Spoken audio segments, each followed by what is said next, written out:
Hey guys, today we're going to be learning about the powers of the executive branch and also the roles of the president. So you should have a note sheet in front of you, and you might also have your study guide. If not, I might be passing it out as you speak. But go ahead and make sure you have those things in front of you, and let's get going.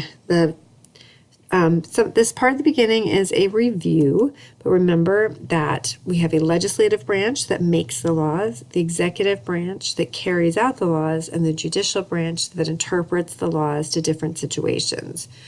The legislative, executive, and judicial powers of the government are distributed among the three distinct and independent branches of government. And why is it that we have the separate branches in Article 1, Article 2, and Article 3?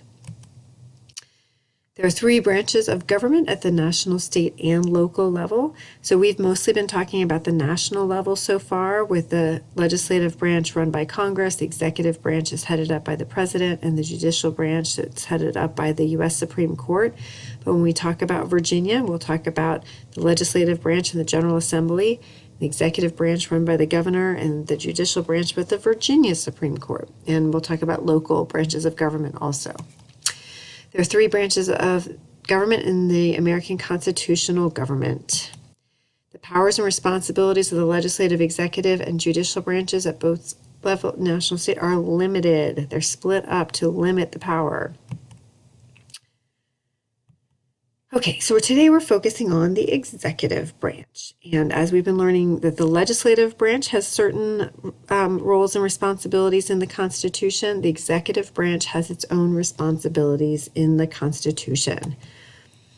The President of the United States is the chief executive officer of the nation. So go ahead and write that on your notes. That's the first thing in the note sheet. And the President carries out or executes the laws of the United States.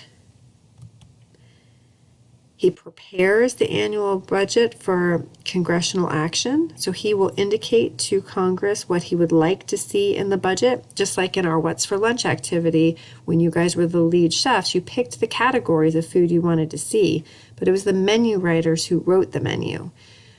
In the United States, the president will say, this is what I want to see in the budget. I'm picking these categories, but the Congress actually writes the budget and has to pass it for approval. The president appoints cabinet officers to lead up all those many different agencies that make up the executive branch. He appoints ambassadors that represent the United States overseas, and he appoints federal judges. We mostly hear about the federal judges at the Supreme Court, but there are federal judges in all different states and all different federal courts. So he appoints all of those judges, not just the Supreme Court.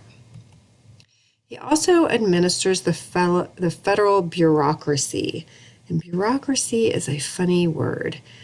And what bureaucracy means is those hundreds of executive branch agencies below and the cabinet departments. For example, the Environmental Protection Agency, the EPA, the Department of Defense. So all those things that you read about in the One Big Branch reading that you did, all of those carry out the day-to-day operations of the executive branch. They all figure out how to carry out the laws. You know, what is that law going to look like? How are we going to enforce it? How are we going to educate people to know what that law looks like? And, you know, if businesses are expected to comply with a pollution law, then how do we make sure that they understand what that means? How do we monitor it? All that kind of stuff, it has to do with carrying out the law, and that's all the bureaucracy. About 3 million people work in these many departments and agencies, the bureaucracy. So 3 million people work in the executive branch bureaucracy, the largest branch by far, and they carry out the day-to-day operations of the executive branch. So you want to be president. If you want to be president, you must be 35 years old, be a natural-born citizen, and have been a resident of the United States for 14 years, and be elected. So this is literally the only difference between how you become a citizen. So once you become a U.S. citizen, whether it's by birth or naturalization, you have all the same rights and responsibilities as any other citizen. It doesn't matter, except to be president, you must be a natural-born citizen, which means you have to be born in the United States, or at least one of your parents must be a U.S. citizen. The terms of the presidency. For the president, the term is 4 years long. There is a 2-term limit. And if someone takes over for another president for 2 years or more, they can only run for office again once. You can only be president for 10 years. So, for instance, this happened when President Kennedy was shot. Then Vice President Johnson became president, but he could still run for office for 2 more terms because he had been vice president for less than 2 years. So it's a 2-year term or 10 years. You can be president for 2 terms in a row, or that's called consecutive terms. That's important to remember because when we talk about Virginia government, that's different. A governor has a 2-term limit and they cannot be consecutive. So you can be governor for 4 years, take a break for at least 4 years, and you can run again. But president can be consecutive.